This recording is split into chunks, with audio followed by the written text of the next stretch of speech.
Hi friends, welcome to concept की पाठशाला। My name is Sameer Khan और आज की इस वीडियो में हम करने जा रहे हैं टॉपिक रेजिस्टेंस। तो ये पार्ट 7th होने वाला है और अभी तक जिन्होंने पिछले पार्ट नहीं देखे हैं वो जाके अभी डिस्क्रिप्शन बॉक्स में लिंक दी गई है, वहाँ से जाके देख सकते हैं। तो रेजिस्टेंस टॉपिक के अंदर हम सबसे पहले तो ये पढ़ेंगे कि रेजिस्टेंस क्या होता है और फिर उसके बाद हम ये भी पढ़ेंगे कि what are the factors which affect the flow, मतलब कि रेजिस्टेंस को अफेक्ट करते हैं ऐसे कौन कौन से फैक्टर्स हैं, और रजिस्टिविटी के बारे में भी पढ़ेंगे। और नेक्स्ट वीडियो में हम न्यूमेरिकल्स करेंगे। ठीक, तो ये वीडियो देखने के बाद रेजिस्टेंस के सारे कंसेप्ट्स आपके एकदम क्रिस्टल क्लियर हो जाएंगे। ठीक, तो ये वीडियो थोड़ी सी लॉन्ग होने वाली क्योंकि इसके अंदर मैं बहुत सारे टॉपिक्स डिस्कस करने वाला हूँ और जैसा कि मैंने अभी आपको बताया कि रेजिस्टेंस बहुत अच्छे से समझाने वाला हूँ। तो ये वीडियो बिल्कुल एंड तक देखना ताकि आपको रेजिस्टेंस का हर एक कंसेप्ट एकदम बढ़िया तरीके से समझ आ जाए। तो चलिए स्टार्ट करते हैं। तो रेजिस्टेंस करने से पहले सबसे पहले आप देखिए रेजिस्टेंस। यहाँ से अगर आप देखेंगे बड़े ध्यान से तो यहाँ से एक वर्ड मिल रहा है आपको रेजिस्ट। ठीक, और अगर आप देखें कि रेजिस्ट का मतलब होता है अपोज करना। ठीक, रेजिस्ट का मतलब होता है अपोज।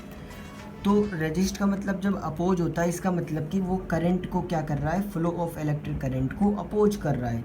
अब देखिए यहाँ पे पढ़ लेते, the property of a substance due to which opposes the flow of electric current passing through it. ठीक, रेजिस्टेंस क्या है, एक प्रॉपर्टी है किसी भी सब्सटेंस की जो अपोज करती है फ्लो ऑफ इलेक्ट्रिक करंट जो भी उसमें पास हो रहा है। ठीक, तो ये हमारा रेजिस्टेंस था। अब आप कहोगे कि रेजिस्टेंस प्रॉपर्टी है मतलब जैसे आपने पढ़ा था कि डक्टाइल होता है, मैलिएबल होता है, सोनोरस होता है, ऐसी प्रॉपर्टी हमारी रेजिस्टेंस भी है। ओके, तो अब जो सब्सटेंसेस अपोज करते हैं, जैसे ये तो प्रॉपर्टी थी, अब जो सब्सटेंसेस अपोज करते हैं मतलब कि the substances, okay, the substances which opposes the flow of electric current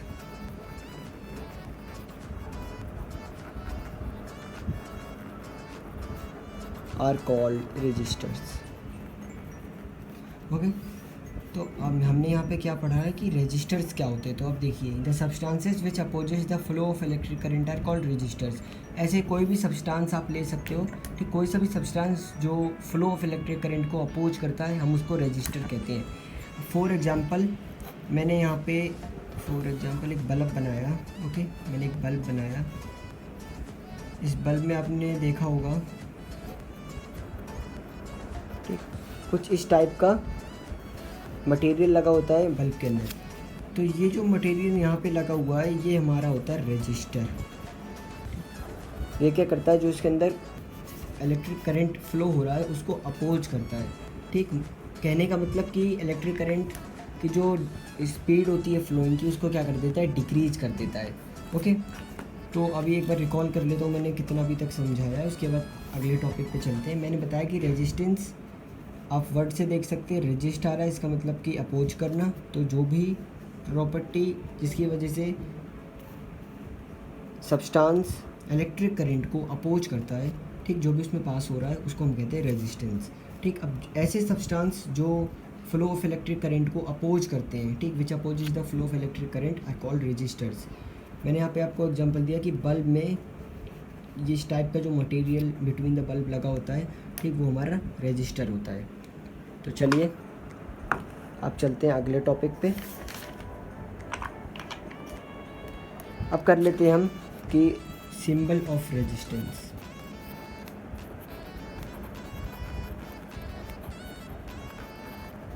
okay, symbol of resistance कि रेजिस्टेंस का क्या सिंबल है। तो रेजिस्टेंस का सिंबल है आर। ओके, मैं आपको जितने भी टॉपिक्स हैं, ठीक, जितने भी कंसेप्ट्स हैं एकदम क्लियर करवाता चलूँगा। ठीक, आराम से आपको करवा रहा हूँ। ओके, तो बस ये प्रॉमिस आप मेरे से करो कि आप वीडियो को लास्ट तक देखोगे। ठीक, और ये प्रॉमिस मैं आपसे करता हूँ कि ये वीडियो देखने के बाद रेजिस्टेंस आपको बिल्कुल समझ आ जाएगा। ओके, एकदम कंसेप्ट क्रिस्टल क्लियर हो जाएंगे। और जिन बच्चों को लगता है कि इलेक्ट्रिसिटी में न्यूमेरिकल्स पूछे जाते हैं ना एग्ज़ाम में, ठीक, कहा जाता है कि only numericals are asked in exams, तो ये बात नहीं है। अगर आपके कंसेप्ट्स क्लियर नहीं होंगे थ्योरी पार्ट के, तो आप न्यूमेरिकल नहीं कर सकते। ठीक है, इस बात को आपको समझना पड़ेगा। You need to understand it कि जब तक आप कंसेप्ट क्लियर नहीं करोगे, जब तक आप न्यूमेरिकल नहीं कर सकते। ओके, तो symbol of resistance is R, ये बात आपको पता चल गई। अब R is equal to V upon I. ये जो चीज़ आई ये कहाँ से आई है, जो भी ये फार्मूला आया है, ये फार्मूला आया है ओम्स लॉ से। ठीक, ओम्स लॉ क्या कहता था कि v is equal to I multiply by R. अब देखो यहाँ पे आर है, इसका मतलब कि ये आई इधर आया, मतलब कि v upon I is equal to R. ठीक, ये फार्मूला हमारा बन गया। यही फार्मूला हम इधर ले आए, ये फार्मूला लेके आए हैं, R is equal to V upon I. अब कभी आई पूछ लेते हैं एग्जाम में, तो अब देखो जब आपने ओम्स का लॉ तो याद कर लिया, v is equal to I into R. V से आप याद कर सकते हो कि v is equal to I into R. लेकिन आप यहाँ पे देखो कि क्या कोई ऐसी ट्रिक आ सकती है कि जिससे आप ये फार्मूला में हर एक पार्टिकुलर निकाल सको, जैसे आर वी आई होता है, तो इसको याद कैसे करना है। ठीक, अब इसकी ट्रिक देखिए आप। ठीक, मैंने एक ट्राइंगल लिया, ऊपर v, यहाँ पे आई, यहाँ पे आई। अब जैसे ये है तो इसको मल्टीप्लाई मानेंगे और इन दोनों को डिवाइड मानेंगे। For example you have to find out the resistance, so r is equal to v which is being divided by y, sorry i, तो i लिखेंगे। ठीक, r is equal to v divided by i। यहाँ पे हमारा आ जाएगा resistance क्या होता है, potential difference divided by current. ठीक, but if you have to find out current, okay, तो यहाँ पे क्या आएगा हमारा कि I is equal to V upon R. ठीक, ये दो फार्मूला बड़ी आसानी से ये ट्राइंगल यूज करके निकाल सकते हो। ठीक, और फॉर एग्जांपल आपको v निकालना है तो वो तो आपको पता है, मैंने बताया था ये मल्टीप्लाई है, तो I इंटू आर। ठीक, ये बात आपको बिल्कुल समझ आ गई होगी कि सिंबल ऑफ रेजिस्टेंस आर होता है, और ये जो फार्मूला आया v is equal to I into R, उसको आप यहाँ से इस ट्राइंगल से याद कर सकते हो। कि अगर आपको ट्रिक अच्छी लगी तो अभी जाके वीडियो को लाइक कर दीजिए, इसके लिए एक लाइक तो बनता है। ओके, तो चलिए अब चलते हैं हम आगे और टॉपिक करते हैं। Okay, so let's move to our next topic. अब आता है कि जो हमारी SI यूनिट होती है रेजिस्टेंस की, वो होती है ओम। ठीक, SI यूनिट एच ओम, जिसका सिंबल होता है ऐसे। ठीक, ऐसा यूनिट हमारी ओम होती है रेजिस्टेंस की। अब क्वेश्चन एक बनता है यहाँ से कि डिफाइन 1 ओम। ठीक, हम 1 ओम कैसे निकालेंगे, देखिए 1 ओम क्या होता है हमारा रेजिस्टेंस, रेजिस्टेंस क्या होता है v अपॉन आई। अब v की हमारी ऐसा यूनिट क्या होती है 1 वोल्ट, ओके, और I की क्या होती है 1 एम्पियर। ठीक, इतनी बात आप समझ लीजिए कि R is equal to V upon I, तो 1 वोल्ट और 1 एम्पियर। अब आप देखो अगर आपको R निकालना है और ऊपर 1 नीचे 1, तो आंसर क्या आएगा, R is equal to 1 ohm. ठीक, या इसको आप ऐसे भी देख सकते हो सिंबल यूज करके। ठीक, R is equal to 1 ohm आएगा।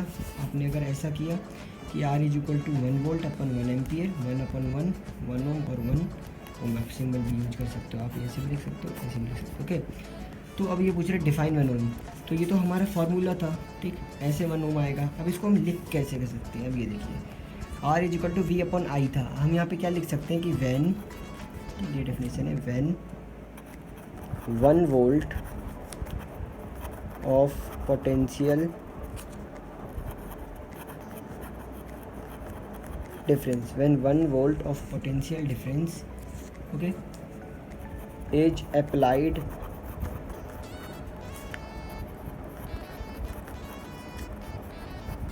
across the ends of conductor to flow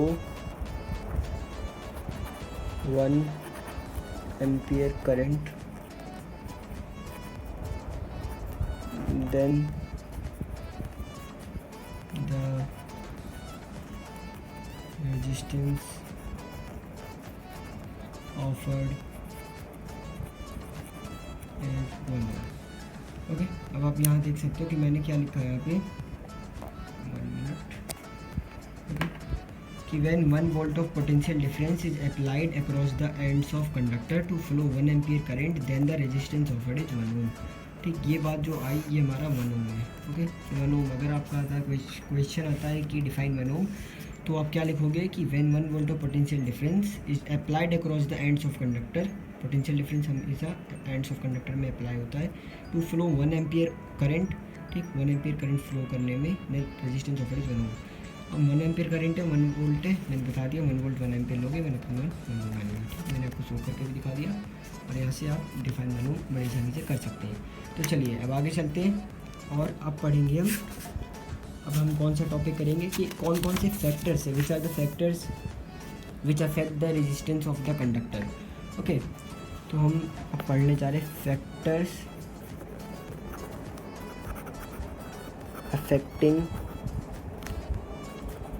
the resistance of a conductor, factors affecting the resistance of a conductor. अब ये जो टॉपिक है ये कुछ बच्चों को नहीं समझ में आता, लेकिन मैं गारंटी दे रहा हूँ कि ये टॉपिक मेरी वीडियो में देखने के बाद आपको एकदम क्रिस्टल क्लियर हो जाएगा। इसलिए मैं कह रहा हूँ कि वीडियो को लास्ट तक देखो, वीडियो को बीच में छोड़ के चले जाओगे तो आपको कुछ भी समझ में नहीं आएगा। ओके, तो फैक्टर कौन कौन से हैं जो which are affecting the resistance of a conductor. Okay, so the first factor is length. Okay, पहला फैक्टर है हमारा लेंथ ऑफ द कंडक्टर, की कंडक्टर की लेंथ क्या है। ठीक, अब देखिए मैं आपको छोटी छोटी ट्रिक भी देते जाऊंगा जिनकी वजह से आप बहुत आसानी से याद कर सकते हो। ओके, सबसे पहले देखिए resistance is directly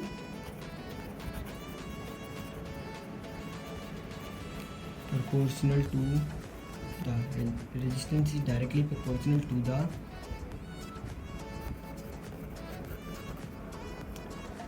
length of conductor। okay, resistance is directly proportional to length of the conductor, ये हमने लिख दिया। अब इस बात को आप याद कैसे रखोगे, जो ये मैंने आपको बताया कि resistance is directly proportional to the length of conductor, उसको याद कैसे रखना है। तो आप देखिए यहाँ पे कि जब भी आप ट्रैफिक जैम में फंसे होते हो, तो for example traffic jam 1 kilometre का है। ठीक, 1 किलोमीटर का है। कंपैरेटिवली अगर आप ट्रैफिक जैम को 5 किलोमीटर का कर देते हो, तो बताइए आपको किस में ज़्यादा टाइम लगेगा पास आउट करने में। ठीक, आपको कवर करने में इस ट्रैफिक जैम को किस में ज़्यादा टाइम लगेगा। ठीक, 5 किलोमीटर में लगेगा। ठीक, इसमें कोई बात है, ठीक, इसमें कोई डाउट नहीं है। ठीक, there is no doubt in this कि 5 किलोमीटर में ही हमें ज़्यादा टाइम लगेगा। क्यों? क्योंकि इसकी जो लेंथ थी ये ज़्यादा है। ओके, इसका मतलब यहाँ पे आपको नंबर ऑफ़ कार्स क्या हैं वो ज़्यादा मिलेंगी क्योंकि ट्रैफिक लगा हुआ है। तो 1 किलोमीटर को जब आपने लेंथ इंक्रीज की, इसका मतलब कि जो हमारा टाइम होगा वो भी क्या होगा, इंक्रीज होगा। टाइम इंक्रीज होगा मतलब कि जो हमारा करंट होगा वो ज़्यादा टाइम में फ्लो होगा, मतलब कि जो हमारा रेजिस्टेंस है वो भी इंक्रीज होगा। ओके, तो रेजिस्टेंस विल इंक्रीज। ठीक, resistance will increase if length is increase, इसीलिए हम कहते हैं डायरेक्टली प्रोपोर्शनल है। अगर रेजिस्टेंस को इंक्रीज करेंगे तो लेंथ भी इंक्रीज हो रही है। ठीक, मतलब अगर लेंथ को इंक्रीज करते हैं रेजिस्टेंस इंक्रीज होगा, और लेंथ को डिक्रीज करते हैं तो रेजिस्टेंस डिक्रीज होगा। ये बात आपको समझ में आ गई। ये सब आपको लिखने की ज़रूरत नहीं, सिर्फ समझा रहा था, आप इनको लिख सकते हो नोट्स के तौर पर। ठीक, R is directly proportional to L, इससे आपको बिल्कुल आसानी से समझ में आ गया होगा। Second factor is area of cross section of the conductor, area of cross section of the conductor. अब एरिया का मतलब क्या, सबसे पहले तो आपको ये समझना है। ठीक, तो पहले समझाऊंगा नहीं, पहले लिख देता हूँ। ठीक, ताकि आप लिख लो, उसके बाद फिर समझाऊंगा। अब देखो यहाँ पे सबसे पहले हम लिखेंगे कि resistance is inversely, resistance is inversely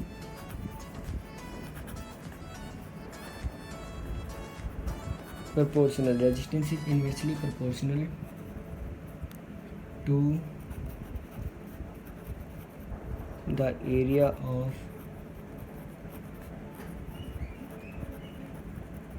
cross section. ठीक, यहाँ पे आप ये भी लिख सकते हो कि ऑफ द कंडक्टर।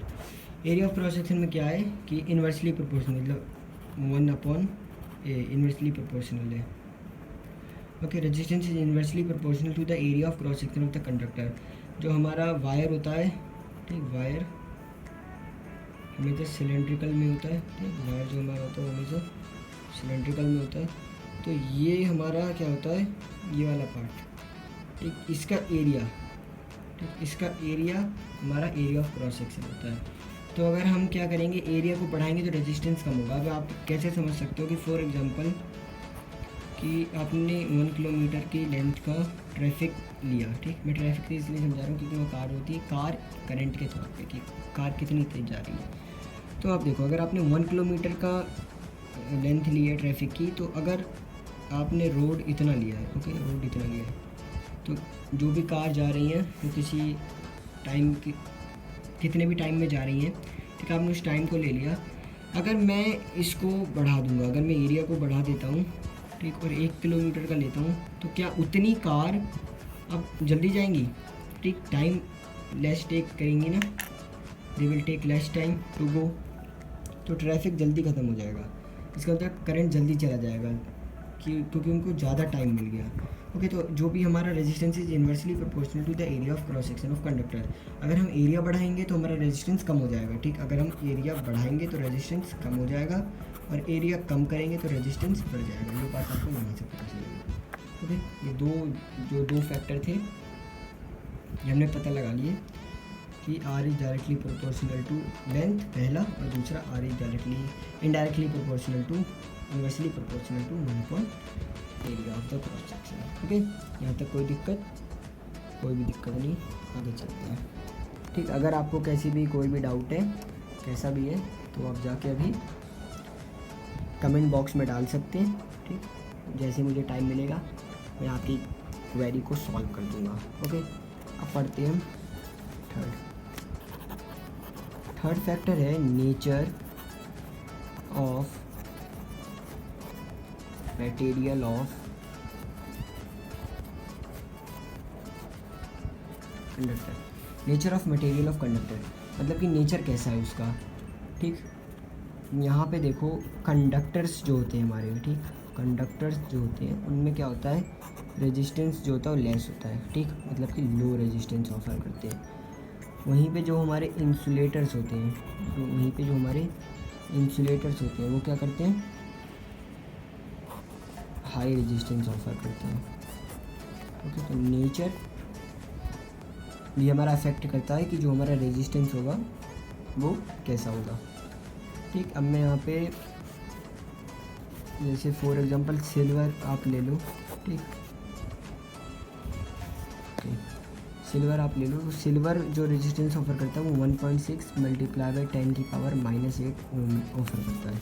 तो क्या आप देख सकते हो कितना कम ऑफर कर रहा है, माइनस में वैल्यू, ये मत सोचो बहुत बड़ा, माइनस में वैल्यू है। ठीक, 10 की पावर -8 है, सिल्वर ये ऑफर करता है। ठीक, ऐसी 3 से 4 हमारे मटेरियल है जिनकी आपको जो भी रेजिस्टिविटी है, ठीक, वो याद करनी पड़े शायद। ठीक, लेकिन ये अगर ऐसे कोई से भी क्वेश्चंस आते हैं तो उनमें क्या होता है, ये गिवन होता है। ठीक, ये जो आपको रेजिस्टिविटी है ये गिवन होगी। ठीक, यहाँ तक कोई दिक्कत नहीं है।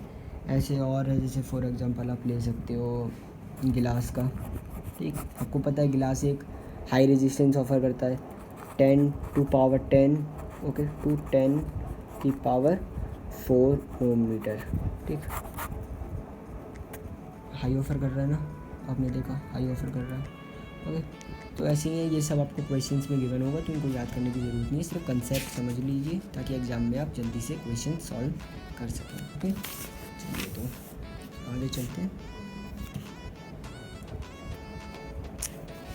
अब देखिए, अब हम करने जा रहे हैं फोर्थ फोर्थ फैक्टर हमारा है टेम्परेचर। इसमें एक छोटी सी लाइन है कि temperature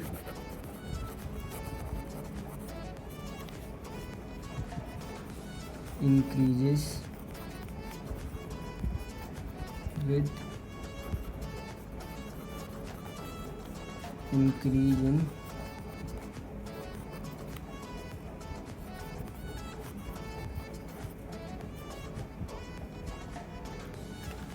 temperature increases sorry very sorry, कोई दिक्कत नहीं है। यहाँ पे हमें लिखना था resistance. Okay, resistance increases with increase in temperature. ठीक, टेम्परेचर का ही हो गया।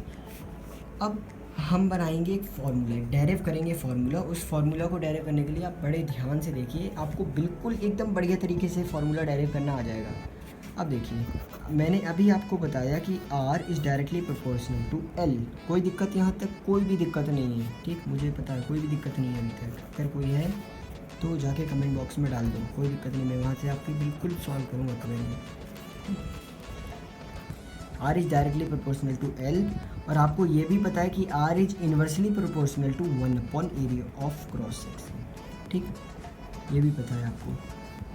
अगर मैं इन दोनों को कंबाइन कर दूं, क्योंकि R इससे डायरेक्टली प्रोपोर्शनल है, R इससे डायरेक्टली प्रोपोर्शनल है, इन दोनों को अगर मैं कंबाइन कर दूं तो क्या ये R is directly proportional to L upon A बनेगा।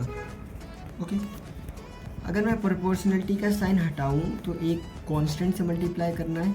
ठीक, वो कांस्टेंट से मैं मल्टीप्लाई करूंगा अगर, ठीक, तो R equal to P constant है। यहाँ पे P क्या है बता देता हूँ, रेजिस्टिविटी। ये एक नया टॉपिक है। ठीक, अभी इसके बारे में भी बात करने वाली हूँ, तो वीडियो में बने रहिए।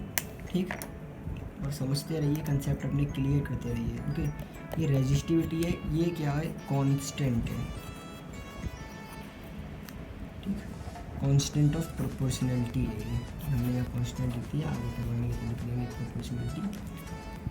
अब यहाँ से जो हमारा फार्मूला डायरेक्ट हो गया वो क्या होगा कि R is equal to P up into L multiply upon A। तो फार्मूला हमारा डायरेक्ट हो गया।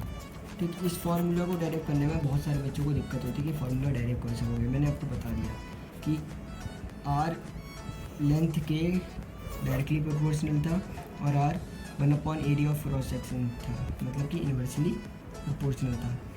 और जो R है हमारा, मैंने इसको कंबाइन किया तो L upon area of cross section हो गया, length upon area of cross section. यहाँ पे एक मैंने प्रोपोर्शनलिटी का साइन हटा के रेजिस्टिविटी से मल्टीप्लाई कर दिया, तो हमारा फार्मूला आया R is equal to P multiply by L upon A, where okay P हमारा रेजिस्टिविटी अभी मैंने बताया। ठीक, L हमारा लेंथ है, ये हमारा एरिया ऑफ क्रॉस सेक्शन है, और R हमारा क्या है, रेजिस्टेंस। तो रेजिस्टेंस के अभी तक हमने दो फार्मूले पढ़े, बता देता हूँ एक बार। एक हमने पढ़ा कि R is equal to V upon I, आप ये वाला भी यूज़ करके रेजिस्टेंस फाइंड आउट कर सकते हो। कुछ केस में रेजिस्टिविटी दी होती है तो P multiply by L upon A, ये वाला भी कर सकते हो। ये मैंने डायरेक्ट कर दिया। अगर आपको इसमें कोई भी डाउट है तो आप वीडियो को दोबारा रिज्यूम कर लीजिए। ठीक, एक बार दोबारा देख लो, 2 बार देख लो, जब तक समझ नहीं आता है। अगर आपको फिर भी कोई डाउट है, अलग से डाउट है जो आपको लगता है कि वीडियो को दोबारा रिज्यूम करने से नहीं सॉल्व होगा, तो अभी आप जाके कमेंट बॉक्स में डाल सकते हैं, मैं वहाँ से आपकी क्वेरी सॉल्व कर दूँगा।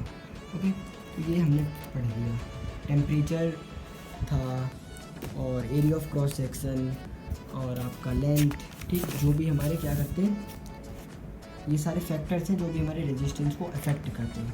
ठीक, आप कहोगे सर जी आपने बहुत लंबी वीडियो बना दी। ठीक, लेकिन ये वीडियो देखने के बाद ना आपको एकदम समझ में आ जाएगा, मतलब कि इसके बाद आपको किताब भी नहीं उठानी पड़ेगी। ठीक, अगर आप साथ साथ जो नोट्स में लिखवा रहा हूँ वो तो आपको किताब भी नहीं उठानी पड़ेगी, आप बड़ी आसानी से समझ लोगे। ओके, अभी मैंने बताया था कि ये रेजिस्टिविटी से मल्टीप्लाई किया, तो व्हाट इज़ रेजिस्टिविटी। अब हम बात करने जा रहे हैं कि रेजिस्टिविटी एक्चुअली में क्या है। अब देखो, सबसे पहले तो फार्मूला रिकॉल करो कि R is equal to P multiply by L upon A। Okay, तो P is equal to R multiply by A upon L। ये हमारा रेजिस्टिविटी निकालने का फार्मूला होता है कि अगर रेजिस्टिविटी आए तो R multiply by A upon L कर दो। अब रेजिस्टिविटी की जो SI यूनिट होती है, रेजिस्टिविटी की जो SI यूनिट होती है वो होती है ओम मीटर। ठीक, रेजिस्टिविटी की ऐसा यूनिट ओम मीटर होती है। ओके, अब ये ओम मीटर कैसे है ये भी दिखा देता हूँ। इतना एग्जाम में पूछते नहीं है, मैं फिर कह रहा हूँ कंसेप्ट क्लियर होनी चाहिए। ठीक, जब आपके कंसेप्ट क्लियर होंगे तो आप बड़ी बड़ी चीज़ों को, न्यूमेरिकल्स को बहुत आसानी से सॉल्व कर लोगे। तो अब देखो P = R multiply bye A/L। R क्या होता है हमारा ओम, R की ऐसा यूनिट ओम होती है, एरिया की ऐसा यूनिट मीटर स्क्वायर और लेंथ मीटर में होता है। अब देखो ऐसे एक एम है, एक एम ऊपर बचा ओम मीटर। ठीक, तो ये P जो हमारा आएगा, P हमारा हमेशा ओम मीटर में आता है। ठीक, यहाँ से आपको ये बात क्लियर हो जाएगी। Okay,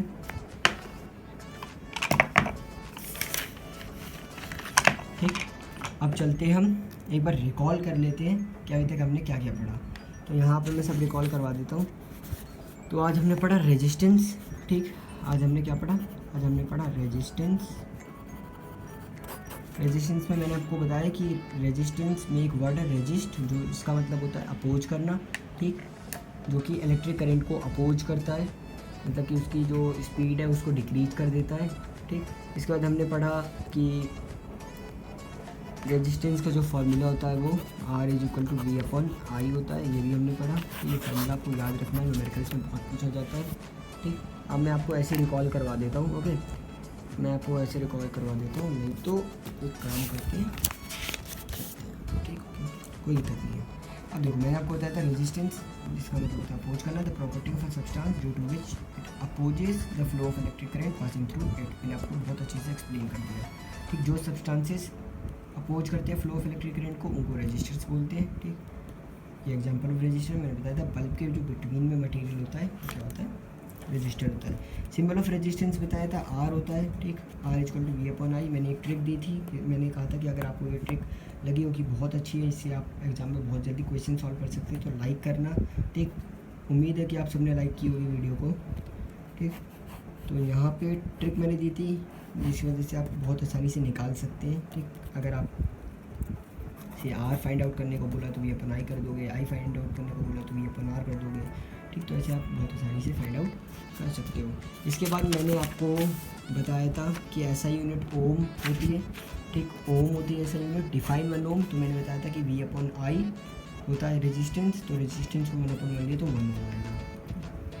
When 1 volt of potential difference is applied across the ends of conductor to flow 1 ampere current, then the resistance offered is 1 ohm। यहाँ तक कोई दिक्कत नहीं होगी। ठीक, यहाँ तक कोई दिक्कत नहीं है, आप सिर्फ कंसेप्ट क्लियर कर लीजिए। ठीक, इसके बाद है nature of material of conductor. ये कहाँ गए? अच्छा, factors affecting the resistance of a conductor. अब कौन कौन से फैक्टर है जो रेजिस्टेंस को अफेक्ट करते हैं कंडक्टर के? वो है लेंथ ऑफ कंडक्टर। ठीक, रेजिस्टेंस डायरेक्टली प्रोपोर्शनल होता है लेंथ के, मैंने फिर बताया area of cross section inversely proportional होता है। ठीक, इसके बाद मैंने आपको सब एक्सप्लेन कर दिया था ट्रैफिक का एग्जांपल देके। Nature of material of conductor, conductors low resistance offer करते हैं, इंसुलेटर हाई रेजिस्टेंस ऑफर करते हैं। मैंने ग्लास की रेजिस्टिविटी बताई थी और सिल्वर की रेजिस्टिविटी बताई थी। आप कहोगे सर रेजिस्टिविटी क्यों बताई थी आपने? मैंने कहा था आपको, यहाँ पे भी ओम मीटर आएगा, मैंने कहा था ओम मीटर हमेशा रेजिस्टिविटी होती है, तो सिल्वर रेजिस्टिविटी, कोई भी मटेरियल जो होता है रेजिस्टिविटी ऑफर करता है। ठीक, गिलास रेजिस्टिविटी ऑफर करते हैं। ठीक, रेजिस्टिविटी एक कांस्टेंट होती है जो कि इर्रिस्पेक्टिव ऑफ लेंथ, ठीक, irrespective of length, area of cross section, वो कांस्टेंट रहती है, कांस्टेंट ऑफ प्रोपोर्शनैलिटी है। ठीक, अब temperature resistance increases with increasing temperature. मैंने आपको सबको कंबाइन करके एक फार्मूला बनाया, R = P × L/A, where P = resistivity, R length है, A area of cross section है और R रेजिस्टेंस है। ठीक, रेजिस्टिविटी कांस्टेंट है, बार बार बता रहा हूँ आपको। ठीक, इसके बाद मैंने बताया कि रेजिस्टिविटी क्या होती है। रेजिस्टिविटी एक कांस्टेंट है और प्रोपोर्शनलिटी ऐसा यूनिट हमारी ओम मीटर होती है। R = P × L/A और P हो गई R × A/L। तो यहाँ से हमने P फाइंड आउट कर लिया। ठीक, मैंने आपको ये शो करके दिखाया कि ओम मीटर इसकी ऐसा यूनिट होती है। ठीक, तो हमने ये सब आज की वीडियो में पढ़ा। अगर आपको लगता है कि ये टॉपिक आपको एकदम क्रिस्टल क्लियर हो गया, ठीक, मतलब आपको एकदम समझ में आ गया है, तो अभी जाइए और वीडियो को लाइक कर दीजिए। ठीक, अभी जाइए वीडियो को लाइक कर दीजिए। और आगे इलेक्ट्रिसिटी के रिलेटेड मॉक टेस्ट आने वाले हैं। ठीक, इलेक्ट्रिसिटी से रिलेटेड मॉक टेस्ट आने वाले हैं, जिसके अंदर प्रीवियस ईयर क्वेश्चंस भी होंगे, एनसीईआरटी के क्वेश्चंस होंगे और अदर रेफरेंस बुक होंगी। ठीक, वो mock test 5 to 6 mock test होंगे और वो मॉक टेस्ट मतलब आप अगर अटेंड करते हो, ठीक, या आप अटैम्प्ट करते हो उसको, मान लीजिए मैंने मॉक टेस्ट आपको प्रोवाइड करवा दूँगा मैं अगले 10 से 15 दिनों में। ठीक, तो उसके बाद वो अटैम्प्ट करने के बाद ना तो आपको रेफरेंस बुक करने की ज़रूरत होगी, आपको सिर्फ एनसीईआरटी रिवाइज करने की ज़रूरत होगी। ठीक, और मैं अभी तक मैंने 7th पार्ट था ये 6 वीडियोस पहले अपलोड कर चुका हूँ, इन सबकी लिंक डिस्क्रिप्शन बॉक्स में दे रखी है। तो आपने ये सब कर लिया तो इलेक्ट्रिसिटी आपको एकदम पानी की तरह हो जाएगा। ठीक, एकदम फ्लो में आ जाएगा इलेक्ट्रिसिटी आपके, जैसे करंट फ्लो करता है एकदम तेज़, कोई रेजिस्टेंस नहीं बिटवीन उसके। ठीक, ऐसे ही आपका हो जाएगा। ठीक, तो हमारी आज की वीडियो में इतना ही था। अगर आपको हमारी वीडियो अच्छी लगी है तो लाइक करना ना भूलें। So thanks for watching the video.